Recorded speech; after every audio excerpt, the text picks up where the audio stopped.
ইতিহাসের অংশ হতে পেরে নিজেকে অনেক গর্বিত মনে করছি।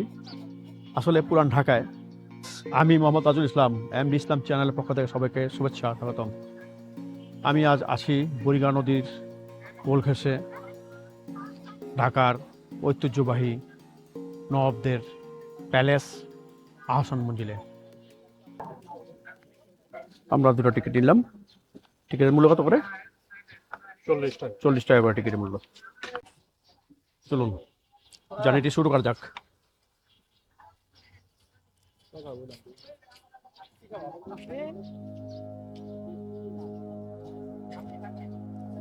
ঢোকার গেটের সামনে দেখছেন একটা গার্ডেন, বিশাল গার্ডেন, বিভিন্ন ধরনের ফুল দেখা যাচ্ছে।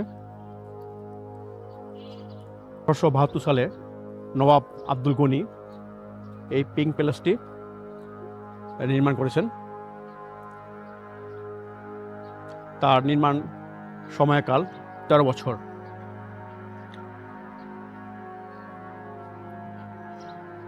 অনেক ইতিহাসের সাক্ষী এই পিঙ্ক প্যালেস। নবাবদের ইতিকথা, তাদের স্থাপত্য, নিদর্শন এবং তাদের ঐতিহ্য আজকে আমরা ঘুরে দেখব। বাইরে থেকে দেখা যাচ্ছে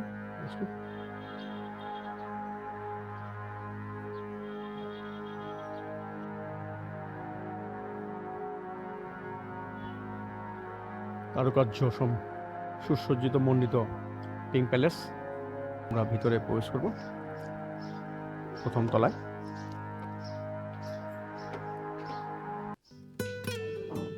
সৈনিকের বর্ম দেখতে পাচ্ছেন।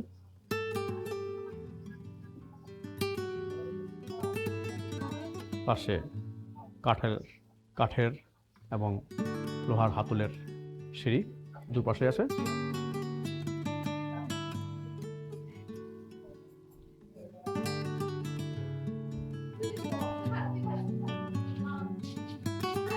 আমরা ঐতিহ্যবাহী সেই দরজা, অনেক পুরাতন কাঠগুলো, ইতিহাসের অংশ আমিও আজ হয়ে গেলাম।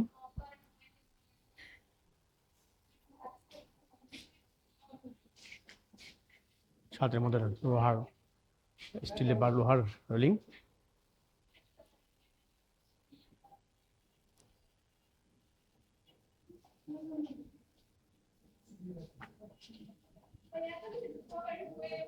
আমরা দ্বিতীয় কক্ষে আসলাম।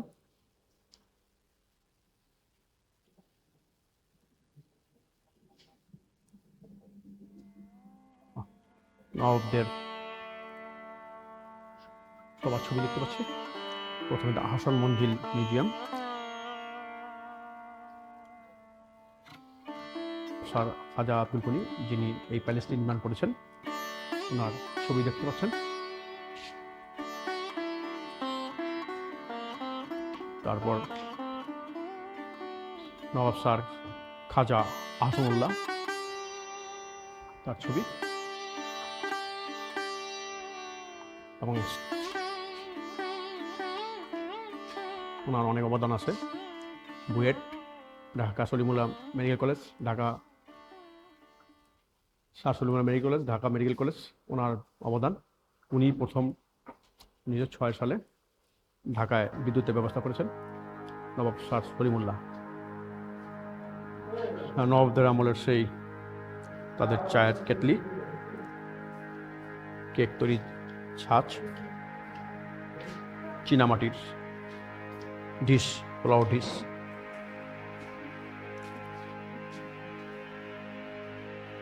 আমাদের জাতীয় কবি কাজী নজরুল ইসলামের একটা পোর্ট্রেট। পাশাপাশি আছে বিশ্ব কবি রবীন্দ্রনাথ ঠাকুর, ওনার একটা ছবি আছে। রেহেল, কত বড় রেহেল! আমি প্রথম এত বড় রেহেল দেখলাম। কোরআন শরীফ পড়ার জন্য এত বড় রেহেল আমি কখনো দেখিনি। আপনারা দেখেছেন কিনা কমেন্টস করে জানাবেন। নবাবদের ব্যবহৃত ধাতব জগ, কত বড় জগ! অনেক বড় চোখ, ফুলদানি, চীনামাটির ফুলদানি।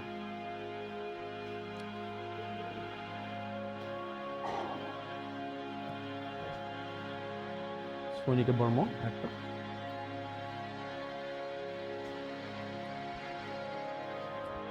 আর্মার সোলজার, ভিতরেই 19 শতকের দিকে এটা পাওয়া গেছে। আমরা আরেকটা কক্ষে প্রবেশ করলাম।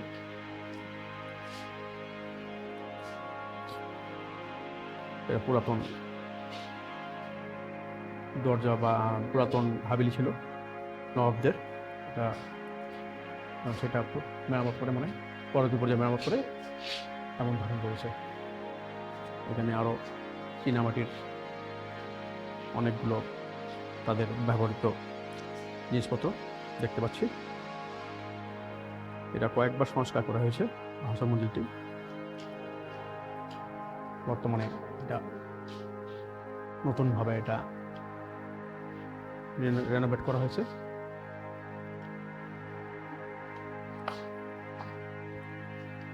প্রাসাদ ভবনের মডেল 7.5 ইঞ্চি প্রস্থ, রৌপ্য তারজালির কাজ। মন্দিরের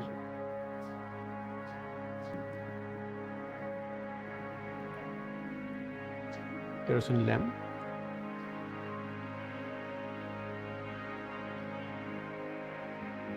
আজ ইতিহাস সাক্ষী হয়ে আছে এই আসল মন্দির। তাদের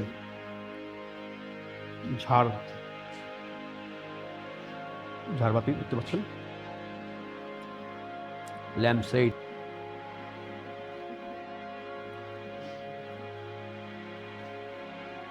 এক সময় আসল মন্দিরের পাশ দিয়ে বুড়িগঙ্গা নদী বয়ে চলছে। অনেক নৌকো, মালদার নৌকা প্লাস গয়না নৌকা। ইতিহাস অনেক সমৃদ্ধ ছিল, বাংলার ইতিহাস। নবাবদের কিং প্যালেসের পাশ দিয়ে ছিল বুড়িগঙ্গা নদী। এটা আবার কি? এই যে প্রাচীন সীমানা পিলার, সিরামিকের।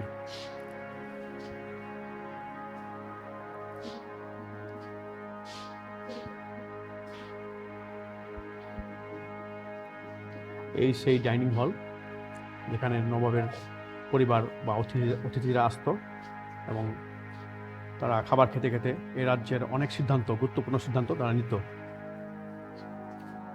বিশাল ডাইনিং টেবিল।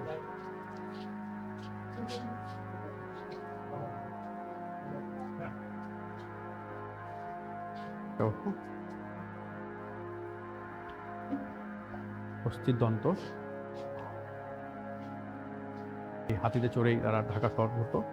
এটা একটা আচ্ছাদন, সাধারণত এক রুম থেকে আরেক রুমে যাতে লোকজন দেখতে না পারে তার জন্য এটা ব্যবহার করা হতো, গোপনীয়তা রক্ষা করার জন্য।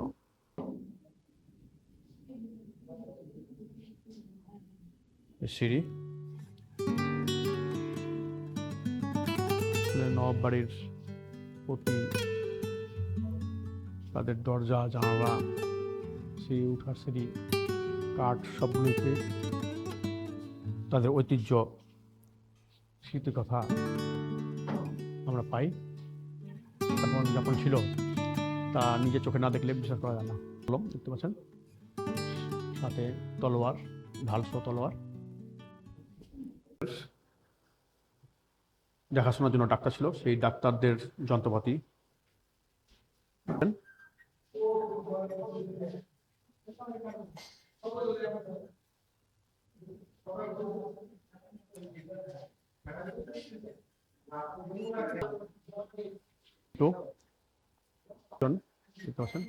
সামগ্রী, ব্যবহৃত সামগ্রী, গোলাপ পাস।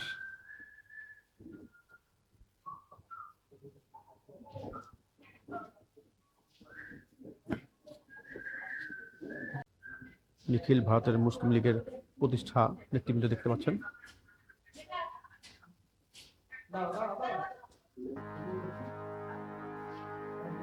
নবাবদের খাসদান, পানদান, শ্বেত পাথরের গোল টেবিল। ওই সময় তারা আধুনিক ছিল। বিলিয়ার্ড বোর্ড, তা এখনো আমাদের দেশে অনেক জায়গায় কল্পনা করা যায় না। তারা ওই সময় বিলিয়ার্ড বোর্ড খেলতো।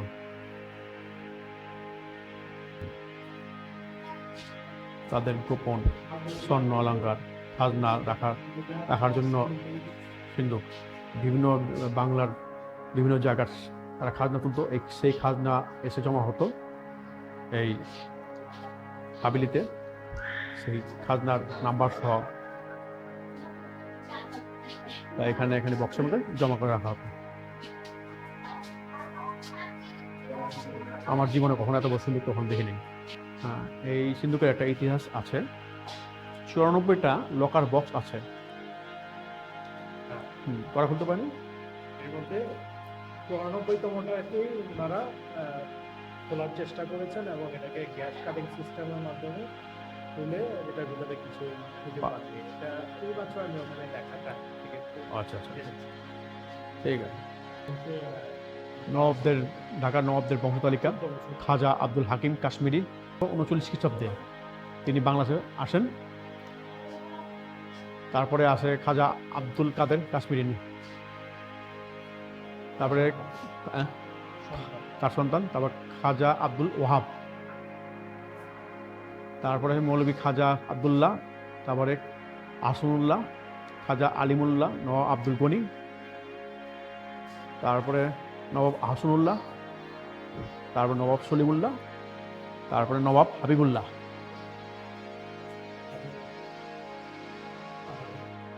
তাদের আরো বংশধর আছে, তাদের ঘরে সন্তানরা আছে, তাদের তালিকা।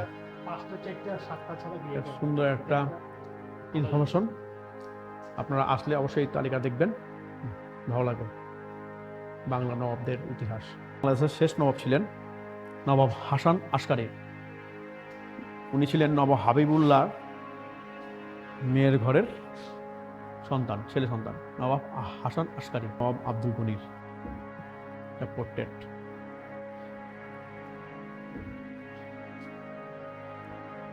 খাজা আতিকুল্লাহ, খাজা নাজিমুদ্দিন। আমরা আরেকটা কক্ষে প্রবেশ করলাম। ইতিহাস সমৃদ্ধ এই আহসান মঞ্জিল। বিশাল একটা আলমিরা নাকি, এটা আলমিরা, বিশাল আলমিরা। উঠতে হলে তো এবার সিঁড়ি লাগবে, সিঁড়ির একটা ব্যবস্থা আছে। আর একটা আলমিরা।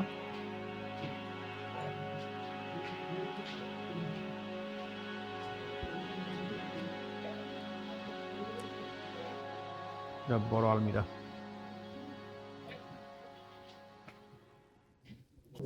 উপরে উঠছি দ্বিতীয় তলায়। আমিও হাত দিয়ে দেখলাম নবাবের সেই স্মৃতিচিহ্নে।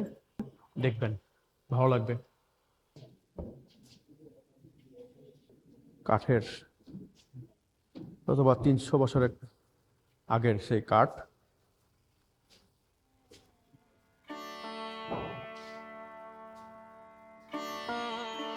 মাওলানা আকরাম খাঁ,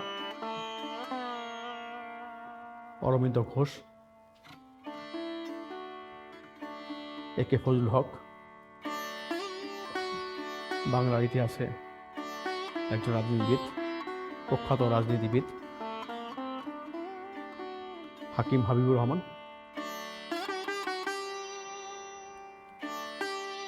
পণ্ডিত Haraprasad Shastri, Umeshchandra Bandyopadhyay,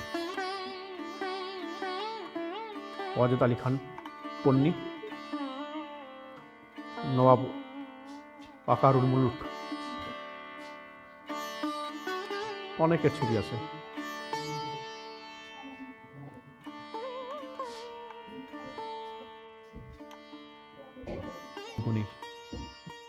portrait. নবাবদের dining table দেখতে পাচ্ছি।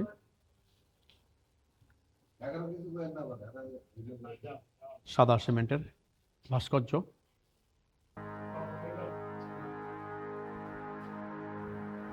এই কাঠের অনেক ইতিহাস,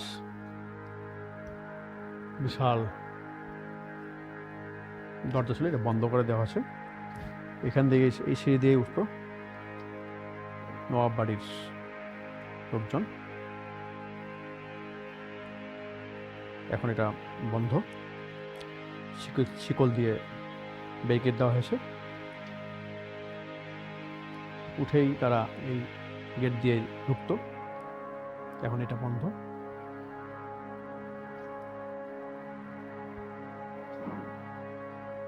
দেখেন দর্শকরা ওদিকে কাঠের, সবকিছু কাঠের দিয়ে তৈরি। লাইব্রেরি কক্ষে প্রবেশ করলাম। লাইব্রেরিতে অনেক বই আছে।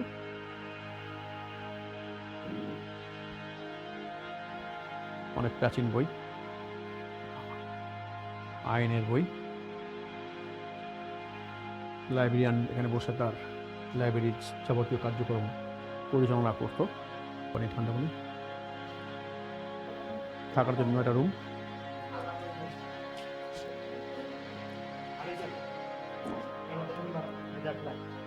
হ্যাজাক লাইট কেরসনদানি, প্রাচীন আমলের বা নবাবে আমলের। ইলেকট্রিক কেটলি, ভাবা যায় ওই সময় ইলেকট্রিক কেটলি ছিল।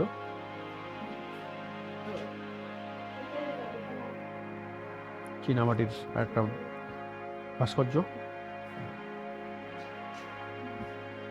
ফ্যান আগে কখনো দেখিনি, আপনি দেখেছেন কি? যদি দেখতে চান তবে নবাব আহসান মঞ্জিলে আসবেন। মাটি ফুলদানি, ইউরোপিয়ান কোনো দেশ থেকে নিয়ে আসছে বা পারস্য কোনো দেশ থেকে নিয়ে আসছে ফুলদানি।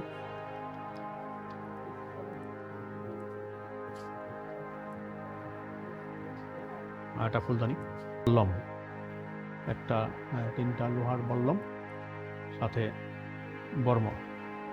এটা একটা হলরুম, এখন নাচ গান করতো, তাদের কিছু স্মৃতি আর ছবি দেখা যাচ্ছে। বিশাল একটা পিয়ানো,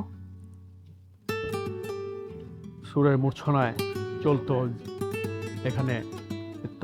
এই আমলের ঘড়ি, এখানে বসেই নবাবরা তাদের মনোরঞ্জনের জন্য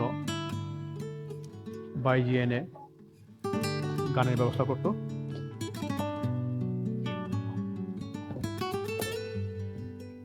কি সুন্দর কারুকার্য। মঞ্জিলের এই প্রধান ফটক, যেখান দিয়ে আমরা হাঁটতেছি বা যাচ্ছি, এই সিঁড়ি দিয়ে উঠে তারা এখানে প্রবেশ হতো।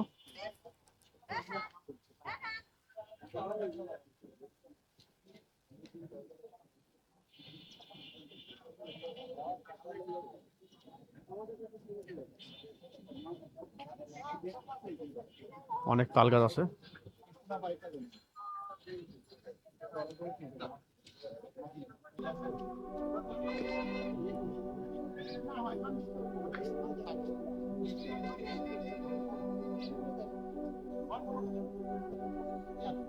ইতিহাসের অংশ হতে পেরে নিজেকে অনেক গর্বিত মনে করছি। আসলে পুরান ঢাকায় সুন্দর একটা নিদর্শন, সুন্দর একটা স্থাপত্য আছে, তা অনেকেই জানে না। বাংলাদেশের ইতিহাসের সাথে এই নবাবের বাড়ি, এই পিঙ্ক প্যালেস, অনেক স্মৃতি কথা গেঁথে রয়েছে। আপনারা আসবেন, দেখবেন, ভালো লাগবে। ধন্যবাদ সবাইকে। ভিডিওটি ভালো লাগলে একটা লাইক, শেয়ার এবং কমেন্টস করবেন। দেখা হবে নতুন কোনো ভিডিওতে।